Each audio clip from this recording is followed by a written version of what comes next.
ധ്യാനത്തിന് 8 ദിവസം പങ്കെടുത്തെങ്കിലും മുഴുവനായിട്ടൊന്നും കൂടാനായിട്ട് സാധിച്ചിരുന്നില്ല.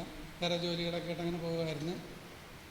എല്ലാ ദിവസവും കൂടെ ആളുകൾ വന്ന് അവർക്ക് കിട്ടിയ ബോധ്യങ്ങളൊക്കെ പറയുമ്പോൾ ബോധ്യങ്ങൾ എന്തൊക്കെ എനിക്കും കിട്ടിയിട്ടുണ്ട്. പക്ഷേ അത് പറയാനുള്ളൊരു മനസ്സോ അങ്ങനെയുള്ള ശക്തിയോ ഒന്നും എനിക്കില്ലായിരുന്നു. എന്നാൽ ഇന്ന് എനിക്ക് അതിനിടയ്ക്കൊരു രോഗസൗഖ്യം കിട്ടിയിരുന്നു. അത് പറയണമെന്ന് ഓർത്തിരിക്കുകയായിരുന്നു. ഞാനപ്പോൾ ബ്രദറിനോട് പറഞ്ഞിരുന്നു എനിക്ക് ഞാൻ അവസരം കിട്ടുമെന്ന് ചോദിച്ചു. ആ കിട്ടിയ ദിവസമൊന്നും ഞാൻ അവസരങ്ങൾ ഉപയോഗിച്ചില്ല. ഇന്നാണ് എനിക്കത് തോന്നിയത്.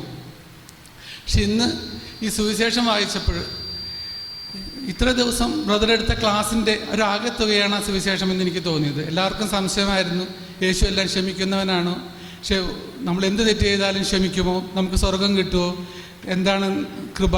അങ്ങനെയുള്ള കാര്യങ്ങളല്ല. പക്ഷെ ഇന്നിപ്പോൾ ആ സുവിശേഷം വായിച്ചപ്പോൾ യേശു പത്രോസിനോട് ചോദിച്ചു, നീ എന്നെ സ്നേഹിക്കുന്നുവെന്ന് 3 പ്രാവശ്യം പത്രോസ് ഇത് ഏറ്റു പറഞ്ഞപ്പോൾ ഉടനെ തന്നെ യേശു എന്താണ് ചെയ്തത്?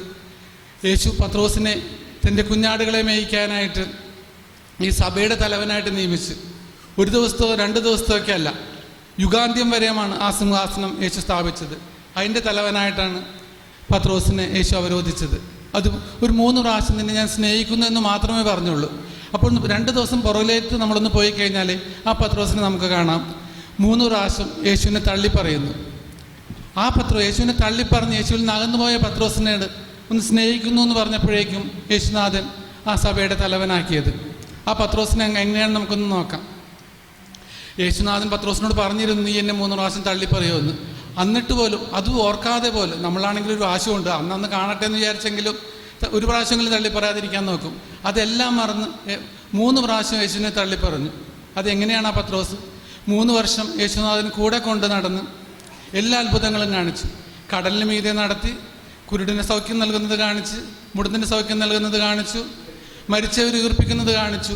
എല്ലാറ്റിലുപരിയായി സ്വർഗരാജ്യം തന്നെ കാണിച്ചു. രൂപാന്തരത്തിൻ്റെ താബോർ മലയിൽ വെച്ചിട്ട് യേശുനാഥൻ രൂപാന്തരീകരണം കാണിച്ചു കൊടുത്തു. എല്ലാം കാണിച്ച യേശു ആ പത്രോസാണ് യേശുവിനെ തള്ളിപ്പറഞ്ഞത്. എന്നിട്ട് പോലും സ്നേഹിക്കുന്നു എന്ന് പറഞ്ഞപ്പോൾ എല്ലാം ക്ഷമിച്ച് സഭയുടെ തലവനാക്കി. ഇത്ര ദിവസവും നമ്മളോട് ബ്രദർ പറഞ്ഞത് ഇത് തന്നെയാണ്.